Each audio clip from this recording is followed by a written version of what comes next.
Bueno gente, estamos hoy aquí para hablar de los Bell 6 de Avalon Fate, de Fate Strange Fate iba a decir, de Fate Grand Order. Porque lo he terminado hace poquito, lo he terminado justamente el día 10, el día que salió la tercera parte. Y me ha puto encantado, me ha flipado muchísimo. Así que sí o sí tenías que traeros un divagando. Hablando de qué me ha parecido parte por parte, qué cosas me han gustado, qué cosas no, porque ha habido cosas las que no, etcétera, etcétera, etcétera. Este va a ser un vídeo que va a ir para largo, ya os voy avisando porque no tengo guión ni tengo nada. Así que avisados estáis con respecto a eso. ¿Cómo vamos a hacer esto? Pues aquí sin ir más lejos tengo pues todas las capturas que fui echando conforme lo fui leyendo. Así que lo que vamos a hacer es ir pasando de captura en captura para así recordar un poquito las partes por las cuales va pasando la historia. Y en base a eso ir comentando. Así que antes de entrar de pleno en eso, voy a comentar las cosas generales de los Bell. Así que antes que nada deciros que este vídeo va a tener spoilers, ¿ok?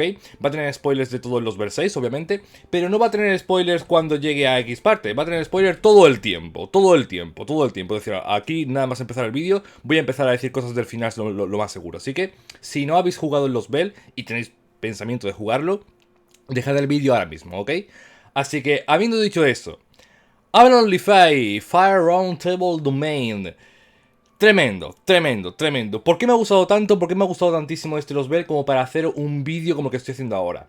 Porque yo diría que Avalon tiene todo lo que tiene Juego de Tronos, a los que hayáis visto Juego de Tronos, pero con una skin de Fate por encima. Quiero decir, es un mundo nuevo que desde el principio te empiezan a dar todo su historia, sus clanes, sus relaciones entre personajes y demás. Y una vez establecido todo eso y poquito a poco yendo desarrollándolo durante la historia, es que vienen los personajes principales y empiezan a hacer cosas. Pero ¿a qué me refiero con que tiene el rollo de Juego de Tronos exactamente? A que, gente, esto no es... ¿Cómo explicarlo? Esto no es como cualquier otra singularidad o como cualquier otro Los Bell, donde nosotros como protagonistas llegamos al sitio, nos dicen que ha ocurrido algo porque ha habido una divergencia en algún punto de la historia y a partir de ahí ocurre la historia de ese Los Bell o de esa singularidad. No, Avalon Lify va muchísimo más allá. Lo que diferencia tanto a Avalon Lify de otras singularidades de otros Los Bell es el world building que tiene. Es lo exageradamente detallado que está su historia. Y ya no es solamente su historia de los hechos que ocurren mientras jugamos, sino eso, la historia de su mundo, la historia de sus clanes, la historia de sus razas. Avalon Lify nos cuenta que el punto de divergencia en el cual pues, se ha diferenciado de la historia de la Panhuman History ocurrió al principio de los tiempos. Ocurrió literalmente cuando vino Sefar hace 12.000 años y destruyó toda la puta humanidad. Entonces, ha creado la historia desde cero. Desde cero, cero, cero, desde el principio de los tiempos ha tenido que crear su historia. Y toda esa historia, desde cómo el mundo era solamente agua, hasta cómo las hadas del lago interior de la Tierra salieron a la superficie y buscaron una tierra y demás, empiezan a contártelo todo desde el inicio, inicio, inicio, inicio, inicio. Y desde ahí, nosotros como espectador, vemos perfectamente cómo se ha ido construyendo la historia desde el principio de los tiempos hasta el final de los tiempos. Vemos literalmente desde el nacer de un mundo hasta el apocalipsis que lleva al final de la vida a ese mundo. Es muy loco. Es muy loco porque no es simplemente que, ok, venimos en X punto de la historia y ahí nos sueltan muros de texto para entender el contexto de la misma. No, no, no, no. Es que mientras estamos jugando, de forma natural, a base de diálogos, a base de escenas concretas, a base de recuerdos, a base de viajar al pasado incluso. Nos van contando poquito a poco, poquito a poco, poquito a poco, cada vez más información y más información y más información, para que cada vez tengamos más piezas del puzzle, las cuales, una vez las tengamos todas y las conectemos todas, funciona de una manera exageradamente buena. Funciona de tal forma que no hay cabos sueltos, no hay demasiadas rayaduras de cabeza a lo Nasu. No, simplemente funciona, simplemente tú puedes ver cómo fueron las cosas en el pasado y cómo han sido las cosas ahora, ver los acontecimientos que han llevado una cosa a la otra y todo funciona de maravilla. Sabes perfectamente quién fue el personaje que hace 400 años hizo tal, quién fue el personaje que hace 4000 años participó en la guerra de tal, quién fue el personaje que envenenó a tal personaje en la guerra de no sé cuántos años hace tal. Todo se entiende perfectamente, a pesar de ser muchísimas fechas, muchísimos acontecimientos, muchísimos personajes que muchas veces son el mismo personaje pero reencarnado. Incluso con toda esta cantidad de elementos que podría liar realmente, No lo hace, no lo hace, no es una historia compleja realmente, sino que es una historia... Iba a decir profunda, no sé si profunda es la palabra, pero es una historia completa, es una historia que no deja ningún cabo suelto, es una historia que tiene muchísimas cosas por muchísimos lados de donde tirar. De hecho, Avalon Lify está tan bien construida, su mundo, su universo está tan pero que tan bien construido, que perfectamente podría imaginar varias historias, varias singularidades, no sería la palabra, pero sí, como varias partes de la historia dentro de Avalon Lify. Y no me quejaría, o sea, al igual que tuvimos, como veis por aquí, Olympus y el mundo de Atlantis, el mundo de Olympus, era un mismo universo con dos historias distintas, la 5.1 y la 5.2. De la misma forma, perfectamente podrían sacar más contenido de Avalon Lify. Podrían haber sacado, ya no.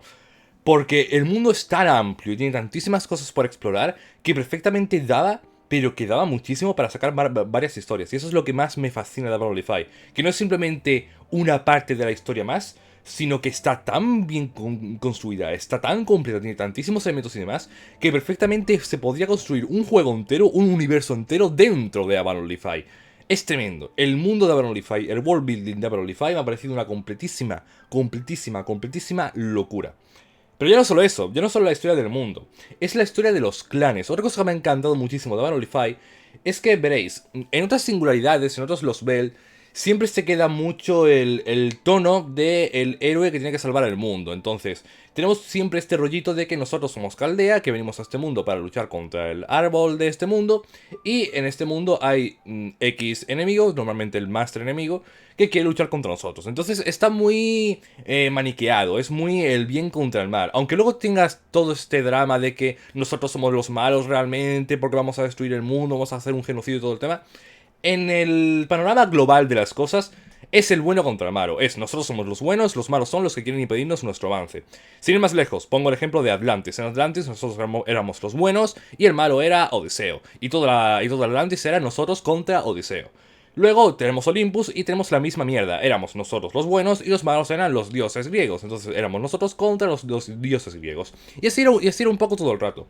En Avalon Lify no pasa eso. En Avalon Lify nosotros somos un grupo más de la contienda. En este caso somos el grupo que está a favor del niño de la profecía, en este caso de Casturia. Pero no es que haya malos como tal. La mala de Avalon Lify no es Morgan, que va a luchar contra nosotros. No, a nosotros casi que nos dejan ir a nuestra putísima bola durante todo el tiempo. Lo que hay en Avalon Lify son conflictos territoriales, conflictos de razas, conflictos raciales, conflictos de todo tipo. Conflictos que se dan entre los seis grandes clanes del mundo. Y eso es una cosa que me encantó. Desde el principio de Avalon Lify te cuentan que existen estos seis grandes clanes, cada uno con su líder. Y a partir de ahí uno ya puede empezar a ponerse sus esquemas en su cabeza de, hostia, el clan de la garra tiene al líder tal, el cual vive en la ciudad tal, y ahora mismo estamos en Salisbury, que es la ciudad del clan de las alas, la cual su líder es Aurora, entonces esta va a hacer no sé cuál, pero resulta que el clan de las alas no se lleva bien con el clan de la tierra, porque... Entonces, empiezan a darte un montón de información, empiezan a darte un montón de pequeños cachitos de historia, en los que nosotros vamos a poder, de nuevo, ir formando nuestro propio puzzle en la cabeza, de cuál es la relación de una ciudad y otra. Cuál es la relación entre un líder y otro. Cuál es la relación entre un clan y otro. ¿Por qué este clan son tan poquita gente y este clan son muchísimas personas? ¿Por qué de repente resulta que hay una ciudad grande para cada clan, pero aparte hay unas cuantas ciudades aparte? ¿Quiénes son los líderes de esas ciudades? ¿Por qué están en esas ciudades y no están en la ciudad de su clan? Todas esas pequeñas preguntas van surgiendo de forma natural conforme vas avanzando en Avalon Lify y se van respondiendo, y eso me encanta. Está espectacularmente trabajado el trabajo de Foreshadowing también, para que vayan soltando pequeñas pullitas, pequeños cachitos de información por aquí y por allá, que en ese momento no te quede lo suficientemente claro como para que te estropee la revelación importante, pero que sí lo suficiente como para que te quedes con algún nombre, con alguna palabra, para que luego cuando lo revelen, te pegue todo el zapatazo emocional de decir, hostia, sí que estamos hablando de esto. Por ejemplo, me encantó como casi al principio de la historia, hay una parte en la que Muramasa comenta algo de que en el norte, bueno, Muramasa no, me parece que fue Oberon, comenta algo de que en el norte ya había un niño de la profecía, pero que era mejor que nos diéramos prisa nosotros, con Casturia, porque es preferible que nuestra reputación se ponga más grande que la del norte, porque no importa cuál sea el niño de la profecía real, sino cuál la gente piensa que es el niño de la profecía real. Eso nos dice como quien no quiere la cosa a Oberon, simplemente para decirnos que tenemos que darnos prisa en conseguir que Casturia pues toque las campanas y todo el tema. Pero eso a la vez nos estaba dando la información de que en el norte hay un niño de la profecía. ¿Quién es el niño de la profecía del norte? Y eso, conforme vamos viendo más partes de la historia, nos vamos a dar cuenta de que ese niño de la profecía del norte era Mashu. Era Mashu porque la gente del norte la confundió con el niño de la profecía, porque se fue a Sheffield cuando nos separamos en el bosque de los recuerdos, y pasaron mil mierdas. Pasaron mil mierdas con Mashu que hicieron que se viera como el niño de la profecía. Y conforme nos vamos acercando más a Norwich, que es el lugar donde nos encontramos con Mashu, más van saliendo esos diálogos de el niño de la profecía del norte, la niña de la profecía que es la guerrera de Sheffield, y empiezan a soltar un montón de términos que nosotros ya tenemos más familiaridad con ellos, porque ya hemos visto más partes de la historia de Mashu antes de que nos encontráramos. Entonces, está muy bien hecho, está todo muy bien hilado para que eso, vayamos teniendo información y cuando tengamos la información concreta, específica de qué está pasando, ya nosotros hayamos podido tener nuestras teorías, nuestras dudas, nuestras preguntas a lo largo de todo el camino antes de llegar hasta ahí. Está muy guay la historia, está siempre súper interesante, no para desde el minuto 1 de que pasen cosas y vengan personajes súper interesantes y demás, y no para y hasta el final es todo súper interesante, súper bueno. Vaya, es súper bueno. Ahora bien, antes de comenzar como tal, parte por parte, otra cosa que quiero comentar de este Lost Bell que me ha parecido súper importante y súper relevante a la hora de diferenciarlo del resto y a la hora de que sea tan bueno, es el hecho de sus personajes. Y lo que voy a decir es un poco extraño, es un poco raro, ¿ok? Pero quiero que sigáis mi línea de pensamiento para que entendáis a qué me estoy refiriendo, ¿ok?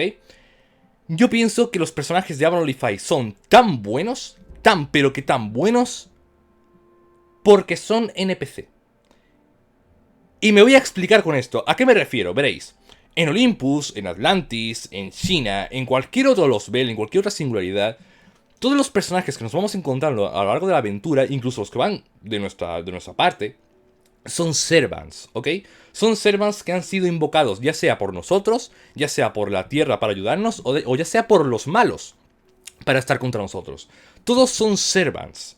¿Qué pasa con un servant en una historia como Olympus, como Atlantis, como Babilonia? Pues que ya tienen su historia creada. Son personajes que ya han vivido su vida, han muerto y ahora han renacido como servant para ayudarnos en esta historia. Entonces, en Olympus, por ejemplo, o en Atlantis, por ejemplo, teníamos de villano a Odiseo. Y sabemos que Odiseo pues es la hostia, porque es un tremendo estratega, porque, Dios mío, como sus interacciones con Godain eran muy buenas, con Caines eran muy buenas. Sí, pero el personaje de Odiseo como tal no es que tuviera un desarrollo espectacular, simplemente lo vemos interactuar en las distintas secuencias, en las distintas apariciones que tiene, pero es un personaje ya formado, ¿ok? Es un personaje que no tiene por qué desarrollarse más allá de las interacciones que nosotros veamos de él, porque ya está formado, es un personaje que ya vivió su historia, ya vivió la historia de la Odisea, donde fue a la isla de Circe y todo el tema. Es un héroe que ya existe. Lo mismo va para Mandicardo, lo mismo va para Charlotte Corday, lo mismo va para absolutamente cualquier personaje de cualquier historia. Gilgamesh, sin más lejos, en Babilonia, lo vemos, tiene su desarrollo, yo no digo que no, están muy guay todas sus escenas y demás, están muy guay sus diálogos, pero es un personaje que ya está formado, es un personaje del cual, si no sabemos su historia real, la historia de su mito, no vamos a terminar de entender el por qué es del todo ese personaje así. Lo mismo pasa con absolutamente todos los personajes en todos lados, porque son servants, porque es lo normal. Ahora bien, no es que eso esté mal, que es lo que quiero que se quede en claro. No es que eso esté mal, eso funciona muy bien. De hecho, una de las mayores ventajas que tiene Fate con respecto a cualquier otra historia es que justamente por eso, justamente por el hecho de que sus personajes son personajes pues bien formados, es el hecho de que funcionan también sus historias, porque no tienen que perder tantísimo tiempo en construir cada personaje desde cero, porque como ya lo sabemos quiénes son, vamos a tener hype preestablecido desde antes de que comience la historia, ¿ok? Sin embargo, en Avalon Lifey no es así. En Avalon Lifey, a excepción de Kuchulain y de Tristán, absolutamente todos los personajes son originales del Lost Belt. Y eso me puto flipa. Porque Vargas, Baobacin, incluso la propia Morgan, Oberon, Spriggan, Aurora, Coral, absolutamente todos los personajes que vemos en Avalon Lifey, sabemos de su nacimiento, sabemos de dónde han venido, sabemos cuál es su propósito, sabemos cuál es su pasado, sabemos cuál es su trasfondo, sabemos cuáles son sus motivaciones, sabemos el por qué están haciendo lo que están haciendo, sabemos las guerras por las que han pasado, sabemos a qué clan pertenece, sabemos cuáles son sus relaciones con otros personajes, sabemos todo de la vida de todos esos personajes. Y eso hace que nos podamos inmiscuir muchísimo más con sus historias. Porque incluso Gareth, por ejemplo, o Percival, por ejemplo, a pesar de que son servants que luego podemos invocar, no son el mismo personaje. ¿Sabes? El Percival que invocamos no es el Percival de los Bell. La Gareth que invocamos no es la Ainsel de los Bell. Son sus propios personajes a pesar de que tengan la misma puta cara. ¿Ok? Entonces funciona exactamente igual en ese sentido. En ese sentido de que nosotros vemos toda su historia desde cero. Y eso hace que se sienta muchísimo más cercano todo lo que nos puedan contar. De hecho, coño, yo nunca me había sentido con especial ganas de leer más de un personaje después de haberlo visto en una singularidad. Por ejemplo, Mandricardo. Mandricardo me encantó muchísimo en Atlantis. Sin embargo, una vez terminé Atlantis, no tenía especial hype, especial ganas de decir, ok, quiero volver a ver más de Mandricardo más adelante. No, porque no deja de ser un Servant que nosotros invocamos, ahora está en Caldea, puedo leer sus diálogos y demás, pero poco más, ¿no? O sea, si vuelve a aparecer y vuelve a tener más diálogo, no va a ser diferente al diálogo que hemos tenido en Atlantis, porque en Atlantis ya era un personaje construido, ¿ok?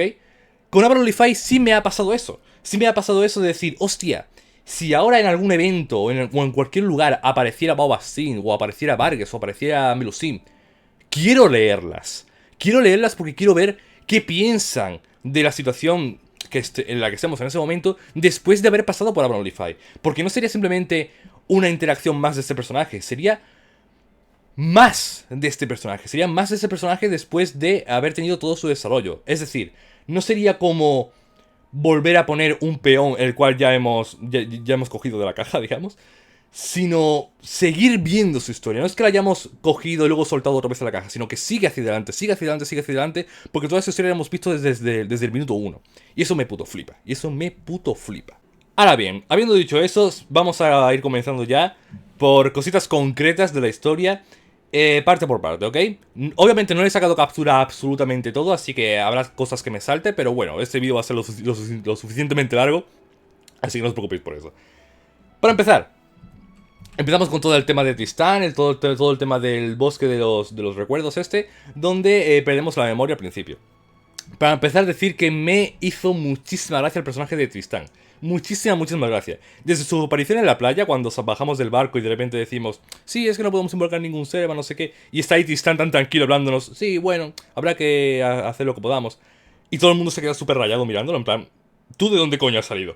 Me hizo muchísimas gracias. Entonces, todo este principio de los Bell me hizo muchísima gracia. Todo el tema de que ahora están sin recuerdos, son Lysander, Tristán y Mashu, me hizo muchísima gracia. Tiene un montón de momentazos súper coloquiales que no me esperaba para nada porque el tono que tiene Tristana es súper diferente a como ya lo vimos en Camelot. Y me gustó muchísimo. De hecho, me encantó ese momento donde literalmente dice Tristán, sí, yo me acuerdo de todos nosotros. Yo soy Tristán y tú eres Lysander. Perfecto. Y está súper proud, está súper proud. De hecho, aquí lo ponen entre paréntesis, está súper proud. Y chocamos los 5. Está genial. Me hizo muchísima gracia y me cayó súper bien Tristán. Y eso hizo que me ayudara luego a comprender más su sufrimiento. Porque luego tenemos escenas muy personales de Tristán con Da Vinci, donde le pregunta por Camelot. Donde le pregunta por la singularidad de Camelot, porque él sabe que fue un pedazo de hijo de puta en Camelot, entonces se siente mal por ello y quiere dar lo mejor de sí ahora mismo para amendar sus pecados, digamos. Así que me gustó muchísimo el personaje de Tristán. Hizo muy poquito, pero estuvo súper bien. Luego tuvimos el desenlace del bosque de los sueños de la primera aldea a la que llegamos, que fue como ¡wow! ¡Wow! ¡Wow! O sea, yo no esperaba que esta singularidad, que este Los Bell fuera a ser tan macabro, tan hardcore, tan explícito. Y ese fue el primer guantazo de realidad sobre lo que iba a ocurrir. Cuando nos presentan a esos personajes al principio, al del clan de las bestias, al del clan de las hadas, al del clan de la tierra, que tienen diseños distintivos y todo. Y de repente vemos como a uno de ellos le cortan la puta cabeza porque se han vuelto locos y nos quieren puto desmembrar. Espectacular, espectacular porque fue completamente inesperado. Fue como, oh Dios mío, aquí tenemos que tener cuidado porque esto no vamos a seguir de rositas aquí. Muy bien, me gustó bastante, me gustó bastante. Luego tenemos la aparición de Oberon y tuvimos todo el tema de la escena con la otra hada, con Hope. la cual no tiene nombre en este momento. Lo cual debo decir una cosa, antes de continuar, eso sí es una cosa referente al final de la historia, que es que no me gustó demasiado todo el tema de Hope. Todo el tema de esta hada, la hada peli azul que se transforma en Morse, que nos ayuda en la aldea y todo el tema y que acaba matando Oberon, justamente en esa escena que está aquí en la captura. No me terminó de agradar, porque, ok, toda su escena de la aldea estuvo bien, nos ayudó a nosotros, Karsturia ayudó a ella, le dio su nombre y todo el tema, pero que eso hubiera sido tan importante para ella y para Casturia, como para que luego se hubiera convertido en esa luz de esperanza entre toda la amalgama de voces que tenía Arturia en su cabeza, lo suficiente como para hacer que ella pudiera venir de Avalon. Lo vi muy sacado de la manga, la verdad, muy de... Ok, vale, por dar un poquito más de importancia a esta hada, pero esta hada realmente en ningún momento nos dicen que sea nadie importante realmente, simplemente es una hada que nos encontramos, la ayudamos y todo el tema, entonces... Veo un poquito la correlación que querían hacer ahí con el tema de Morgan y Boba Sith, en el sentido de que de la misma forma que Morgan no confiaba en ninguna hada, ni ninguna hada la apreciaba ni nada del estilo, hasta que se pudo reflejar en Boba Sith. Veo ahí un poquito la comparación con Casturia, de que Casturia tampoco confiaba en absolutamente ninguna hada, pensaba que todas las hadas son asquerosísimas, hasta que conoció a Hope, y esto pues hizo que tuviera un poquito más de esperanza por su cometido.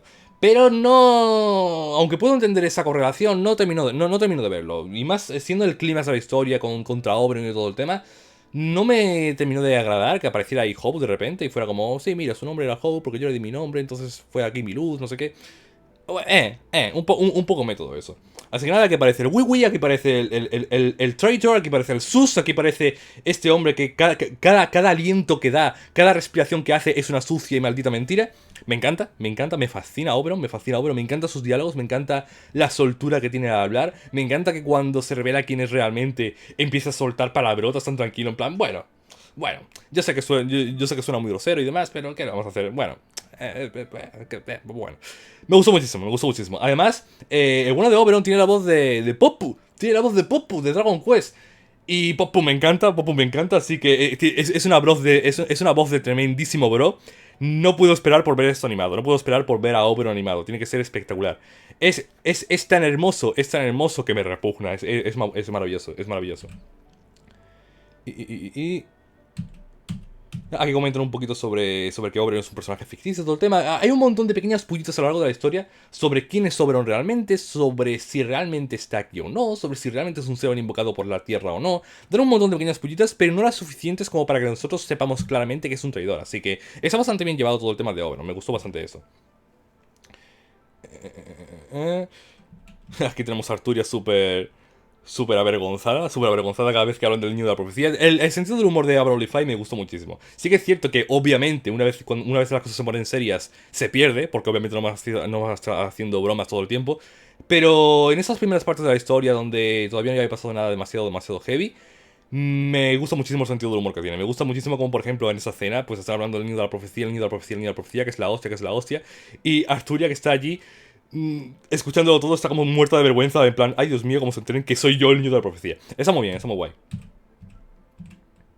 De más, subimos a la presentación de Coral, llegamos a Salisbury, nos presentaron a Coral y a Aurora, a la perra de Aurora. Así que nada, súper bonita Coral, por cierto, súper bonita Coral, no se mereció para nada al final que tuvo. Y nos encontramos con Da Vinci en la taberna. Me gustó bien esa escena. O sea, si no comento específicamente si me ha gustado o no, es simplemente porque estuvo bien para adelante. Y de ahí fuimos a la granja donde tenemos la escena final de Tristán. Una cosa que me gustó mucho de la primera parte de Avalon Lifey es que en otros los Bell y otras singularidades pasa mucho, pero muchísimo, que la chicha no viene hasta el final. Que los momentos importantes, los momentos con escenas, los momentos con visuales y demás no vienen hasta el final. Entonces, eso por ejemplo le ocurre mucho a Atlantis. Atlantis es de mis Lost Bell favoritos con diferencia. Y sin embargo, solamente lo es realmente porque su recta final es la hostia. Pero es eso, es solamente su recta final. El resto del tiempo está bien, pero no es como que ocurre nada espectacular.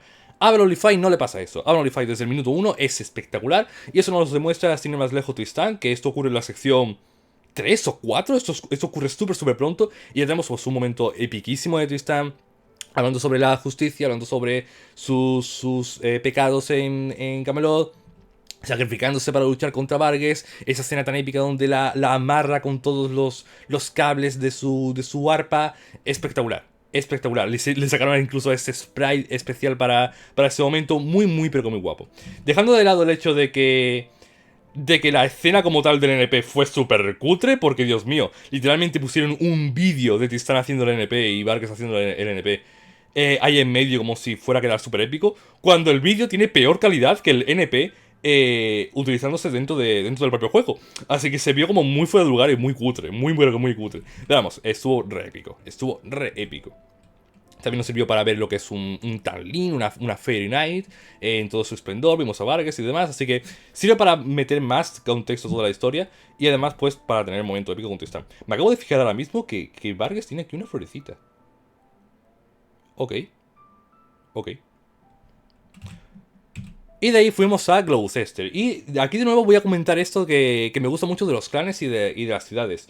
En otras ciudades, en otras singularidades, en otros los Bell, nunca me he quedado con el nombre de los sitios. ¿Por qué? ¿Para qué? Quiero decir, estamos en este sitio que se llama tal, ahora vamos a ese sitio que se llama tal. No es para nada importante. Aquí sí, y eso me encanta. O sea, no es simplemente la ciudad de Aurora, la ciudad de Muria, la ciudad de... No, es Gloucester, es Salisbury, es, yo qué sé, Norwich. Quiero decir, cada ciudad tiene su... O sea, no es que cada ciudad sea de un clan y ya, o cada ciudad tenga un líder y ya, sino que cada ciudad tiene su propia cultura y cada ciudad tiene sus propias formas de hacer las cosas. Entonces, por ejemplo, es importante Gloucester, no solo porque sea la ciudad de Muria, no solo porque sea la ciudad donde está toda la regla del dominio de Muria, sino que es la ciudad también de los vicios, es la ciudad de las joyas, es la ciudad de los espectáculos, es la ciudad donde la gente va a pasarlo bien y divertirse independientemente de cuán fuerte o cuán débil sea. Y eso me encanta porque luego más adelante en la historia vamos a volver muchas veces a Gloucester y cada vez que volvamos va a ser por razones similares. Primero vamos a una subasta, luego vamos a un baile, luego vamos a una ceremonia, luego vamos... Hay un montón de mierdas así que tienen sentido que ocurra en Gloucester, porque ¿dónde va a ocurrir si no es en Gloucester? Y eso me encanta, porque hace que tú como espectador de forma natural te vayas quedando con los nombres, con los lugares y demás, porque son datos importantes. Así que nada, fuimos a Gloucester buscando a Mashu, porque separamos de ella en el bosque. Y aquí tenemos esa escena con Muramasa que me hizo muchísima gracia también. Aquí donde piensan que él es el niño de la profecía. Y los diálogos aquí son destellantes con el Shield of Prophecy, así como en interrogación. Y luego dice el propio anunciante: bueno, o sea, hay un 30% de posibilidades. Y te lo cambian a Muramasa's Prophecy, 30% de probabilidad. Me encanta, me hizo muchísima gracia, muchísima gracia. Aquí te muestran también un poquito de la forma de ser de Casturia, el cómo cuando le da la punzada pues puede ser tremendamente impulsiva y la lía pardísima en la subasta. Está muy gracioso, está todo muy gracioso. A la vez que todos estos momentos tan coloquiales y demás sirven para darnos pequeñas pullitas que más adelante van a volver a ellas en flashbacks y nos vamos a quedar como, hostia, esto nos lo dijeron aquí. Porque por ejemplo en toda esa escena cuando se ve a Muramasa en la jaula, y nosotros pensando que es Mashu, dice Oberon al verlo: ¡ah, con que ese es Mashu! Y nos quedamos todos como que no, que eso no es Mashu, que ese es otro. Y ahí hay un momento donde Casturia se le queda mirando a Oberon. En plan, ¿qué dices? ¿Qué dices?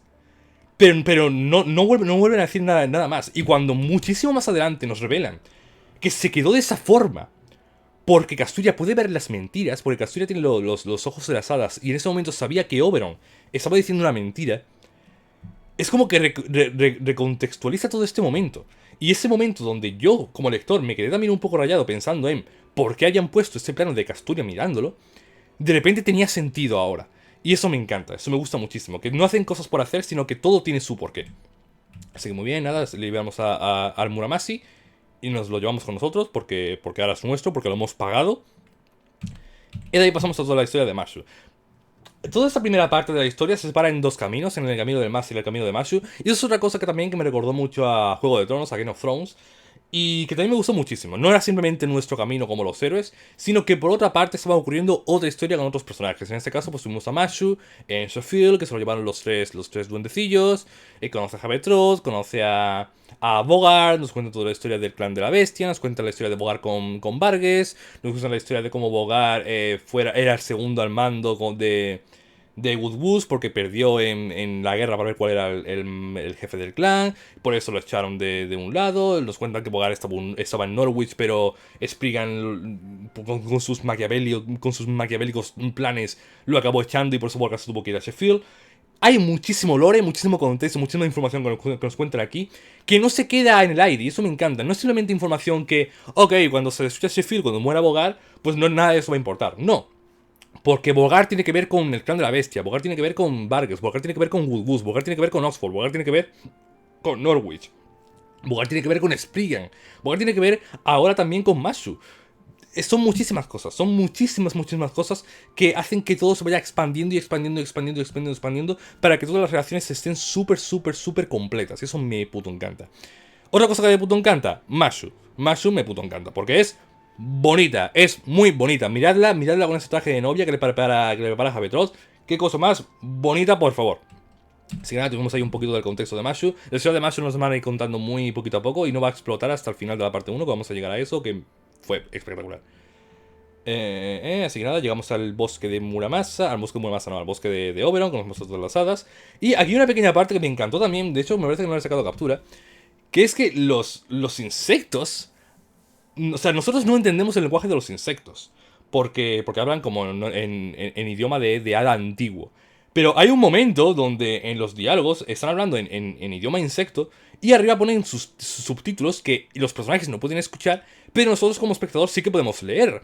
Y en uno de ellos le dicen directamente a Oberon, le dicen Vortigern. Dicen Vortigern, está aquí Vortigern. Y es como, ¿what? ¿What? ¿Qué están diciendo esos bichos? Pero justamente por el tono de la escena, por el hecho de que son bichos que son todos como con una mentalidad muy infantil, que no tienen tampoco demasiado IQ ninguno de ellos, es como que, bueno, podemos entender que simplemente están diciendo palabras así como sueltas, sin demasiado significado. Entonces, cuando mencionan a Vortigern, nosotros nos quedamos rayados, en plan, ¿por qué lo han dicho? Pero no tenemos por qué darle tampoco ningún significado concreto con nada, porque no tenemos ninguna otra pista.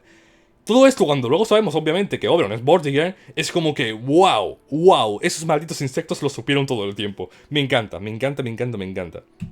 Así que nada, tenemos esto, tenemos al Oberon chiquito, que es la cosa más tierna que vais a ver en todos los Bell. Más tierna y más mentirosa, no hagáis ni caso a todo lo que diga este hombre. Y luego tenemos toda la escena del Drakae. La escena del Drakae es de las primeras escenas de Los Bell que no me gustaron. Quiero decir, en general todo Los Bell me ha gustado una barbaridad, pero ha habido algunas escenas concretas que no me han terminado de gustar tanto. Una de ellas fue esta. Fue la escena del lago, del lago del Drakae. Que es un momento donde llegamos a un lago y nos dicen que cualquiera que mire al lago verá una cosa que quiera muchísimo, que desea muchísimo, como una especie de ilusión. Y eso hace que la gente se tire al lago. Y dentro del lago pues hay una bestia que se llama el Drakae, que los arrastra al fondo y los mata, básicamente. Toda esta escena... bastante porque tienen un tono de humor demasiado cómico. Estuvo gracioso, porque sí estuvo gracioso. De hecho, esta captura en concreto me hizo muchísima gracia cuando todo el mundo se tira al lago y se queda Muramasa en plan, esta gente es tonta, esta gente es estúpida. ¿Cómo demonios estos payasos han destruido ya 5 Lospel? Me hizo muchísima gracia. Pero de ahí en más, toda la escena del Drakae fue un poquito relleno. Yo la sentí un poco relleno. Porque sirvió para tener un poquito más de contexto sobre Casturia. Sobre que lo que ella está buscando no es nada concreto. A lo mejor nos dejan ahí la duda de qué es lo que ella vio en el lago y demás. Pero de ahí en más, y quitando también la información de que el Drakae estaba buscando un hijo y demás, y eso nos dan pistas sobre el hecho de que los humanos aquí no tienen padres ni madres y que se van clonando y todo el tema. Más allá de eso, lo sentí como una escena, una sección muy excusa para contarnos alguna poquita información que no hacía falta contarla con tantas secciones. Así que bueno, eso. No, yo os digo, no me he desagradado del todo, pero bastante bien. Y luego llegamos a Norwich. Luego llegamos a Norwich con el bueno, el buenísimo, el tremendo Pepe. Pepe, te quiero, Pepe. Pepe es tremendo. Pepe es tremendo. Me hace muchísima gracia este tipo. Me da muchísima ternura este tipo. Este tipo es la hostia. Porque Pepe es... Pepe Gozzino. Él es Pepe Gozzino, básicamente. Así que nada, llegamos a Norwich. Tenemos aquí al conde Pepe. Os cuento un poquito las cosas. Me encanta la relación de Da Vinci con Pepe en este Los Bell. Tiene un montón de escenas súper íntimas entre ellos donde se abren el uno al otro. Donde Pepe a lo mejor dice esto de, bueno, pero yo soy un Crypter, así que vamos a tener que pelear y demás. Y Da Vinci le dice, no, tú puedes decir lo que te dé la puta gana, pero tú eres nuestro amigo. Y se queda Pepe como súper sonrojado, ay, no me digas eso, con el amor. Entonces, súper bien, Pepe. Me encantó muchísimo, Pepe. Lástima que todos supiéramos que en este momento Pepe no iba a durar mucho. Porque, sinceramente, viendo lo que pasó en Atlantis y viendo que directamente Pepe nos dice que quiere vengarse de Beryl y que quiere matar a Beryl, era bastante obvio que Pepe no iba a durar mucho más que esto. Pero, joder, que Pepe es la putísima hostia. Así que nada, ahí tenemos la calamidad de Norwich. No he sacado captura de Bogar, no he sacado captura de nada de lo que ocurre en Sheffield. No sé por qué no he sacado ninguna captura de nada de lo que ocurre en Sheffield, pero vamos a hablar de lo que ocurre en Sheffield. Vamos a hablar de lo que ocurre en Sheffield porque lo que ocurre en Sheffield es la hostia. Es la hostia. Es lo que digo, es lo que dije al principio de que en este Nosbel hay muchos NPCs y eso hace que te puedas sentir muy apegados a ello. Porque todo lo que ocurre en Sheffield es la hostia. O sea, desde Mashu llegando allí sin recuerdos y teniendo que lidiar con Bogar, que son escenas más bien cómicas, hasta todo lo que ocurre con los duendes, que eso me encantó. O sea, además solo encuentran 3 duendes y se la llevan a Sheffield. Y luego esos tres duendes, cada uno tiene su personalidad, cada uno tiene sus ambiciones, digamos, y cada uno está dispuesto a hacer distintas cosas. Uno de ellos no quería seguir con Mashu. Uno de ellos simplemente quería seguir viviendo su vida, consiguiendo dinero y viviendo en otras ciudades que no fuera la de Mashu. Y eso lo lleva a su muerte, eso lo lleva a traicionarlos, eso lo lleva a vender información y eso lo lleva a que sea asesinado por Beryl. Es súper hardcore, pero es súper realístico también como lo pintan y eso hace que todo se recontextualice mucho con los duendes de forma muy pero que muy buena. Y luego tenemos a los otros 2 duendes, los pobres, el cual uno de ellos estaba súper enchochado con Mashu. Vio que Mashu era su luz, era literalmente su luz, era lo que le dio otro sentido a su vida. Y eso hace que al final de la historia de Sheffield se sacrifiquen por ella en esa escena tan triste de ellos dos cerrando la puerta y viendo cómo los soldados los matan por detrás. ¡Wow! ¡Wow! O sea, Mashu suelta lágrimas por ellos cuando los vea en la lejanía, pero nosotros como espectador también podemos soltar lágrimas por ellos porque hemos entendido por qué han hecho lo que han hecho y lo hemos sentido. Lo hemos sentido, hemos sentido esas muertes. Eso hace que también cuando Mashu se proclama a sí misma la caballera Lancelot no, la caballera Galahad, y gana ese bufo y ahora se considera la caballera de Sheffield y la niña de la profecía por sus propios medios. Hace que todo tenga muchísimo más sentido porque no es solo que Mashu tenga esa motivación ahora porque tiene que luchar contra el mal. No, es que Mashu tiene que luchar por toda la gente de su pueblo. Y su pueblo era Sheffield hasta que recupera la memoria. Entonces, nosotros vemos esa relación con el pueblo, vemos su relación con los soldados de Bogar, vemos su relación con Bogar, vemos su relación con los duendes, vemos su relación con Jabetot, con básicamente todo el mundo que estaba en la corte, todos interactúan con Mashu y hay un buen rollismo súper bueno que hace que luego genuinamente tú entiendas por qué Mashu quiere sacrificarse tanto y quiere luchar tanto para salvarlos. Es tremendo, es tremendo. Tremendo, tremendo, tremendo. Luego el tema de Bogar también me pareció espectacular. Es un personaje que al principio lo odiaba. Al principio lo odiaba muchísimo porque literalmente te dice Bogar que ya ha violado a no sé cuántas mujeres y que va a violar de forma muy bruta y de forma muy bestia a Mashu. Se lo dice literalmente en su cara antes de intentar empujarla a la cama. Pero todo acaba desembocando en comedia, en que él va a empujarla y Mashu, como es la hostia porque es súper fuerte, pues lo defenestra de un guantazo. Así que, oye, puto furro, a Mashu ni me la tocas, quiero decir. No me callé muy bien Bogar al principio, pero luego entendí, cuando más personajes hablan de Bogar, cuando tenemos más información de Bogar, que no sale de su boca, sino que sale de boca de terceros, es que ahí ya pude entender que realmente Bogar no era así, no era tan bruto como él lo estaba planeando, sino que es complicado, es complicado. Bogart tiene este rollito de que necesita que la gente lo odie, necesita que la gente lo odie para poder sacar su fuerza como uno del clan de las bestias y así poder mantener su trono y así poder intentar luchar contra Woodwoods. Es un poquito ese rollo, entonces Bogart básicamente es un dere. Bogart básicamente dice cosas muy feas, muy feas, muy feas para que la gente lo odie, cuando en el fondo no es tan malo. Ese es un poquito el rollo que nos quisieron dar, pero como se queda un poco ahí en el aire si realmente iba a violar salvajemente más o no. No es un personaje con el cual tampoco me haya sentido muy triste con su muerte ni nada del estilo, sinceramente. Pero oye, es un personaje espectacularmente bueno igualmente. Todos sus momentos con el Black Bar en lo alto de la torre, siendo él mismo el que lleva a la destrucción su propio Sheffield al destruir las murallas. Viendo que después de haberlo destruido todo y de haber matado a un montón de compañeros sin quererlo, pierde la cabeza y decide simplemente seguir lanzando y lanzando y lanzando hasta que él mismo pierde las fuerzas. Viendo como después cuando Mashu va a salvarlo pero ella pierde las fuerzas, él mismo saca fuerzas donde no las hay para llevarse él a Mashu cargando para escapar de allí. Es espectacular. Toda la escena del final de la destrucción de Sheffield fue tremendísima, tremendísima.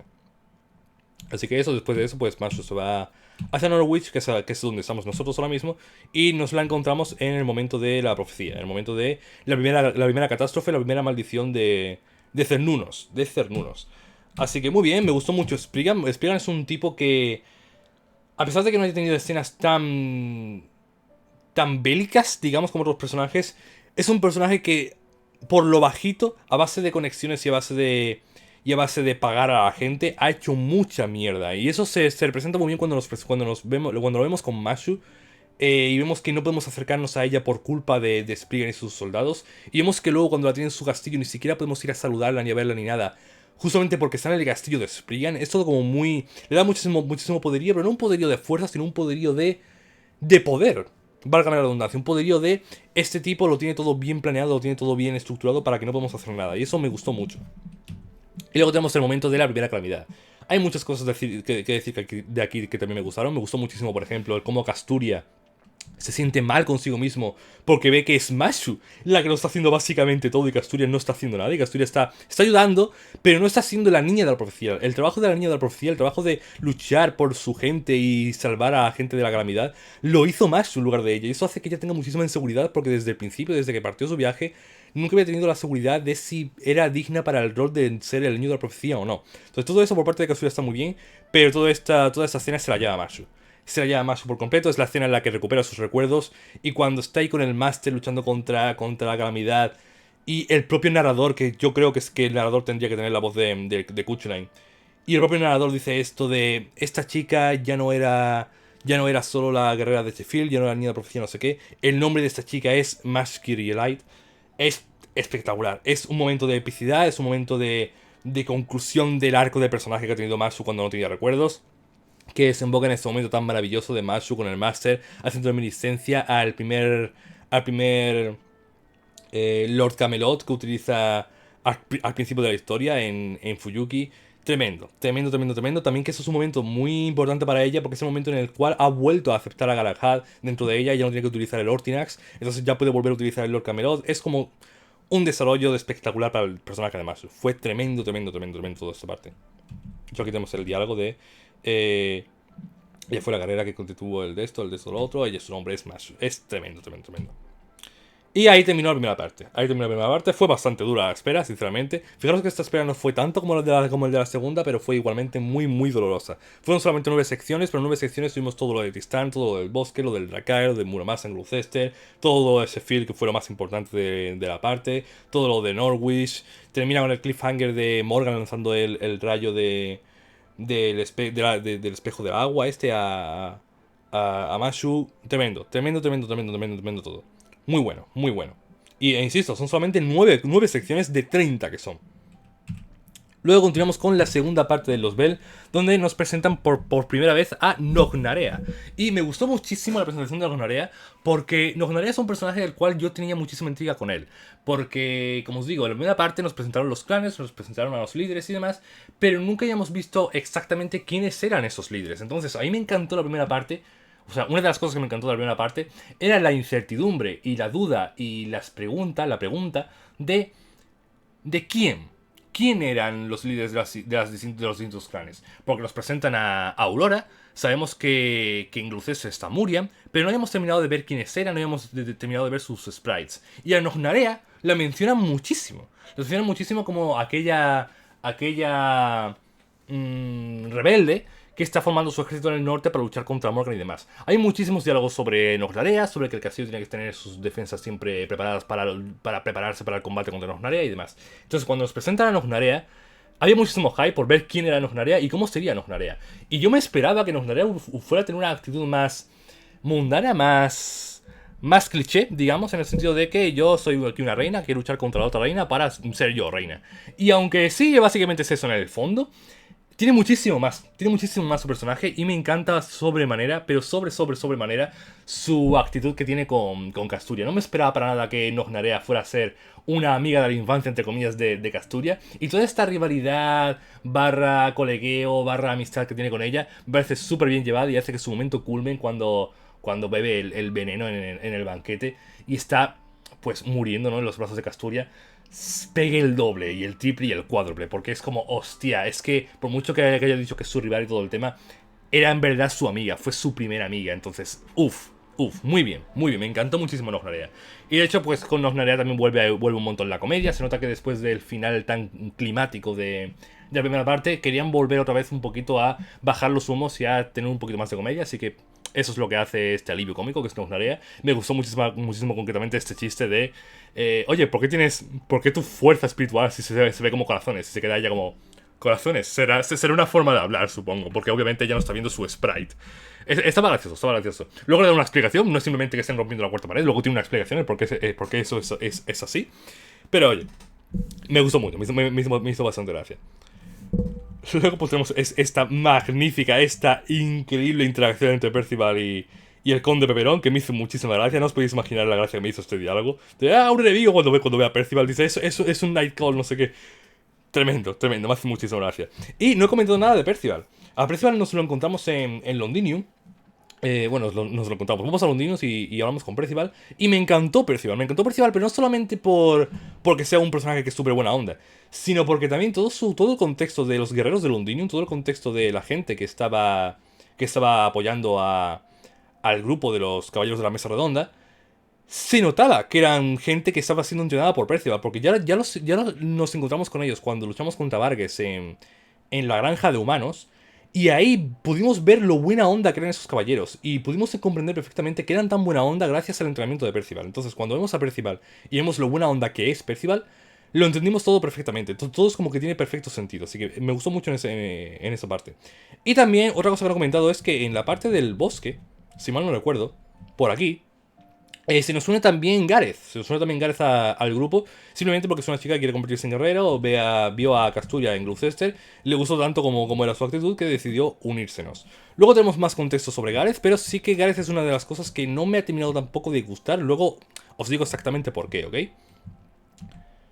Así que nada, tenemos toda esta escena. Tenemos un montón, pero que un montón de contexto de Casturia y de cómo piensa ella en la Arturia original, en cómo eso es el futuro que ella tiene que tener y cómo no se siente capaz para ello, todo el tema. Está bastante bien, sí, un poco sin más. Hacen demasiado recalco, creo yo, en todo ese tema. Y también tenemos aquí otra vez unas dos líneas de la historia. Por una parte tenemos la historia del Master y su aventura con Casturia. Y por otra parte tenemos a Mashu en el pasado, porque al final de la última parte, Mashu fue transportada al pasado, al final de este momento. Y al llegar al pasado tenemos el contexto de Aest y de Totorot. Y tenemos la historia de Aest, de cómo ella fue la salvadora de muchas calamidades y todo el tema. Y de nuevo, esto es lo que he dicho al principio. Me encanta muchísimo el cómo nos van soltando pequeños fragmentos de información por aquí y por allá todo el rato. Y cuando luego todo acaba desembocando en una sola conclusión, pues está todo súper bien formado y súper bien estructurado para que nosotros hayamos podido tener teorías durante el camino, pero que luego todo funcione perfectamente y todo esté perfecto sin tener ningún tipo de cabo suelto ni nada. Así que aquí lo mismo. Mencionan a Es, mencionan a Totoro, mencionan al primer tal Link que iba con ellos y todo el tema. Y luego cuando vemos realmente cómo era Aes, qué es lo que estaba haciendo Aes, quién es realmente Aes y todo el tema, todo funciona perfecto con todas las historias que hemos tenido y con toda la realidad de la historia de cómo es. Muy bien, ¿qué queréis que os diga? Muy bien. Así que nada, aquí tenemos una escena de Oberyn que me hizo muchísima gracia, un poco sin más. Una escena en la que todo el mundo se siente. Bueno, Arturia se siente un poco de caída porque estamos diciendo que Morgan en verdad lo ha hecho muy bien y que la gente confía en Morgan, no sé qué. Y ahí salta Oberyn al ver que Arturia está de caída y salta Oberyn y dice: ¿Qué dices? ¿Qué dices? Si Morgan es horrible, si Morgan es malísima. Para subir los ánimos a Arturia. Oberyn es muy buena onda. O por mucho que luego venga diciendo que no, yo todo lo que decía era mentira, no, yo soy muy malo, yo soy muy malo. Oberyn era muy buena onda, muy pero que muy buena onda. Se ha dado un poquito del contexto de Oberyn, el cual se va a recontextualizar de nuevo cuando veamos la historia real de Oberyn, que ya llegaremos a eso.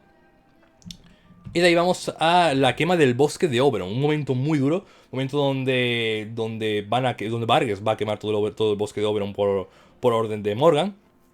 Lo cual, de nuevo, al saber quién era Oberyn, es como que, joder, tiene todo el sentido del mundo. Y aquí hay muchas cosas interesantes. Por una parte tenemos todo el tema de que Morgan revive, entre comillas, o libera a uno del clan del espejo para que haga todo esto. Y aquí hay un montón de pistas súper interesantes. Tanto la pista de que alguien mata a ese tipo por haber quemado el bosque. y se menciona algo del rey de los Morts, alguien que debería estar muerto. Entonces ya ahí podemos empezar a tener un montón de teorías que está muy guay durante todo el trayecto de la historia, y formando tantas teorías de quién será este, a qué se está refiriendo, qué es lo que está pasando realmente. Está muy guay, está todo muy guay. Y además tenemos mucho contexto y muchas también referencias a la verdadera identidad de Gareth, que parece que tiene algo que ver 100% con el clan de los espejos. Nos cuentan un poco sobre la historia de Cernunos, nos dan un pequeño glimpse, una pequeña muestra del trasfondo de Melusine, de aquella terrible noche donde acabó llorando y que lo vio Percival llorando, y eso fue como un momento súper importante para él, que de nuevo también llegaremos a esto mucho más adelante y nos lo explicará mucho más adelante. Vemos a Cernunos en el pasado, que es como wow, o sea, el nivel de perturbación, el nivel de terror que imparte Cernunos simplemente con esas pequeñas escenas que tiene son espectaculares. Da miedo, genuinamente da miedo. Y Mashu, cuando ve esta imagen, se siente mareada, se siente como que va a desmayarse del terror, de la maldición que imparte Cernunos. Y me encanta porque tú como espectador al ver esta imagen también puedes sentir eso, y eso es espectacular. De aquí en más me parece que vamos al baile en Gloucester. Nos cuentan y nos cuenta la historia sobre...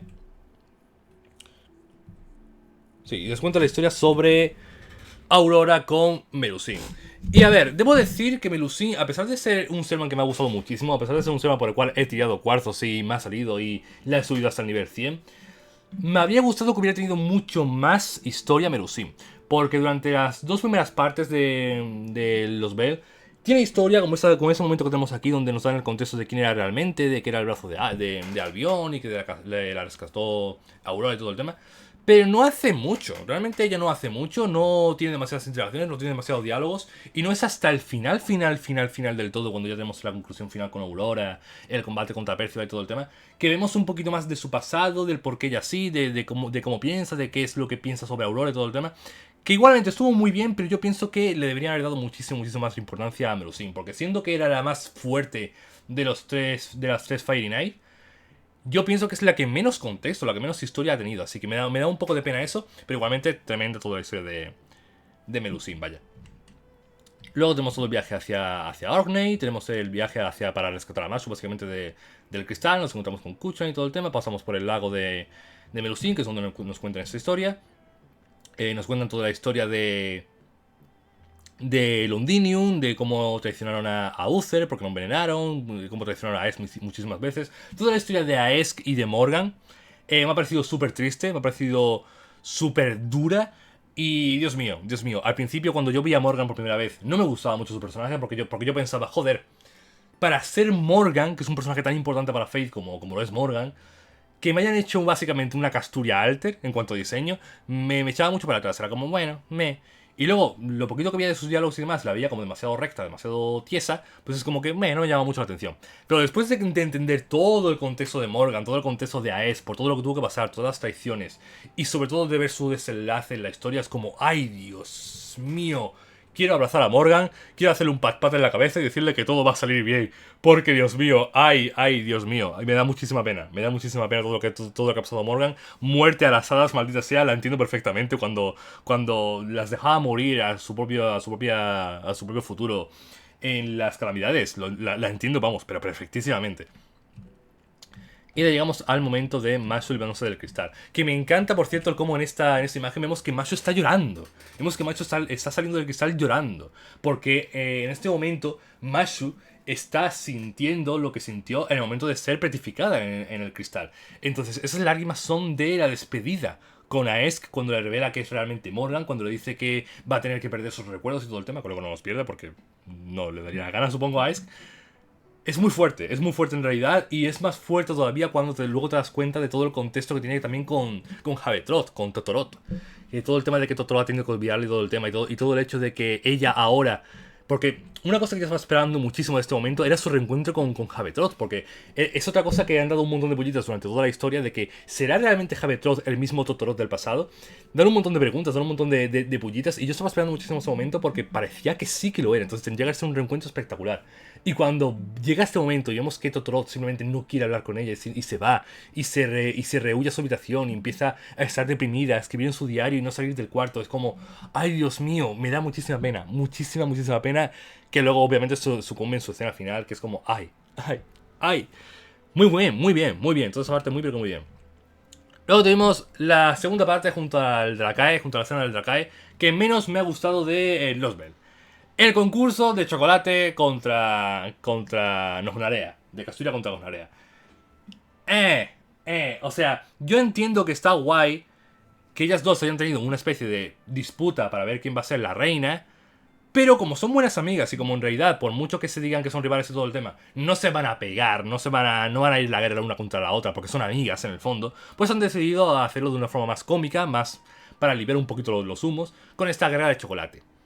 Esa parte la puedo entender, está graciosa. Y además que sirve para tener un montón del contexto de Nognarea, de la reina Mav, de cómo ella quiere en realidad tener un esposo y vivir feliz con su amor, pero no puede hacerlo porque antes tiene que cumplir la responsabilidad que le dio Mav. Todo eso está muy pero que muy bien, pero todo el conflicto ese del chocolate fue un poco cualquier cosa.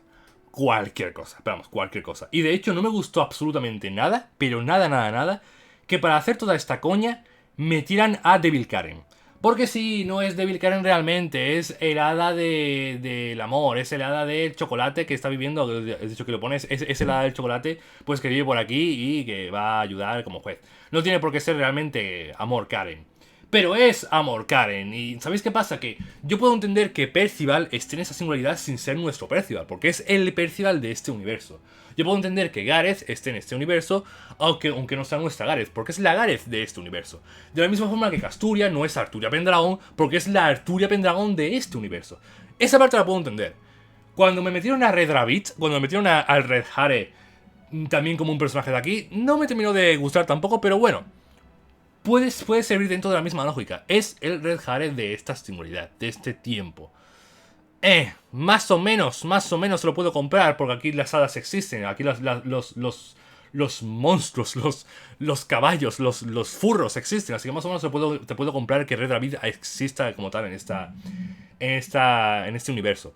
Pero Amor Karen, que es literalmente un pseudo Servan entre Karen y una diosa, que me la pongan tal cual con el mismo diseño, no me gustó. No me gustó mucho porque fue en plan como vamos a hacer la coña, vamos a meterla porque es la coña de que ella es la jueza del amor, sin darle mucha importancia a quién es realmente, simplemente con la excusa de no, bueno, es que no lo es realmente, es que es la hada del chocolate. Mientras que en el diálogo pone que se llama Devil Karen. Entonces, sinceramente toda esa parte fue bastante me. De ahí en más, tenemos a Machu siendo la cosa más tierna, más pura, más cutre, más tierna, más bonita de todo el universo. De todo el universo. Y aquí tenemos el momento de. Después de hacer del chocolate, nos vamos para atrás y nos asalta Baba Sith y Beryl con la mierda esta de Morgan. Nos mete en una especie de Avalon creado por Morgan, donde vemos todos los traumas que tenemos internamente. Y esta parte me pilló muy desprevenido y me gustó una barbaridad. Porque por la parte de Casturia tenemos otra vez el tema de que en su aldea eran malos con ella, de que no confiaban en ella, de que ella no tiene mucha seguridad consigo misma, de que tiene que cumplir las expectativas de todo el mundo, de que en verdad no confía en las hadas, etcétera, etcétera, etcétera, etcétera, etcétera. Que es algo que van a repetir una y otra y otra y otra vez. Pero por parte de Coco, del Master, hay una cosa que no me esperaba para nada, y es que también tratan sus traumas y sus inseguridades. Y el trauma, la inseguridad que tiene el Master es con Kadok. Y eso me partió mucho. Fue como, hostia, no me lo esperaba, pero tiene todo el sentido del mundo. El Master tiene la inseguridad de, yo no soy nadie. Yo soy un Mindundi, yo soy alguien el cual está haciendo todo este trabajo de Master porque el equipo A supuestamente murió al principio. Como no les quedaba ninguna otra opción, me cogieron a mí. Pero ahora que está Kadok aquí, que era del equipo A, yo no soy nadie. Podrían coger a Kadok y mandarme a mí a la mierda. Y me encanta porque el trauma no es especialmente hiriente. O sea, no es que Da Vinci le diga cosas como ya tú eres una molestia, tú eres inútil, no sé qué. No. Al revés. Todos son buenos con él. Todos le dicen cosas como, bueno, ya puedes descansar, no te preocupes. Ahora se va a encargar Kadok de él, de todo esto, ya tú puedes ir a descansar. Entonces es como que todo el mundo le trata muy bien y es como que todo se siente muy real. Es como que ese trauma realmente es algo que el Master está pensando, es algo que realmente le está doliendo por dentro porque piensa que podría llegar a pasar. Realmente tiene esa inseguridad por dentro y joder, que le den esta parte de humanización tan grande al Master, me gusta mucho, es algo que yo pienso que deberían hacer bastante más. Y tenemos la escena de Beryl y la escena de Pepe, la escena final de Pepe, donde pues mata a todos los bichos esos con las maldiciones y se acaba muriendo por la maldición y todo el tema de Beryl. De aquí, mencionar dos cosas. Primero, que no he mencionado todo el tema de que Beryl le extrajo el Spirit Core a Woodwus. De hecho, no he mencionado nada del combate contra Woodwus. No he hecho ninguna captura.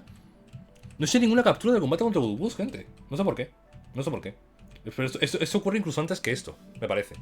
El combate contra Woodwus, cuando Woodwus va a luchar en Londinium y tenemos esa escena tan espectacular, tan increíble de Woodwus matándolos a todos. Me pareció espectacular. Voy a dejar esta escena porque es en Londinium más o menos. Me pareció espectacular. O sea, vemos como Woodwus literalmente, que nos lo habían presentado como un ser súper poderoso, como un array, como un hada súper antiguo, súper bestial. Y vemos su combate, y vemos como perdemos ese combate y Woodwus nos mata a todos. Fue súper bestia, fue súper duro y fue súper... ¡Wow!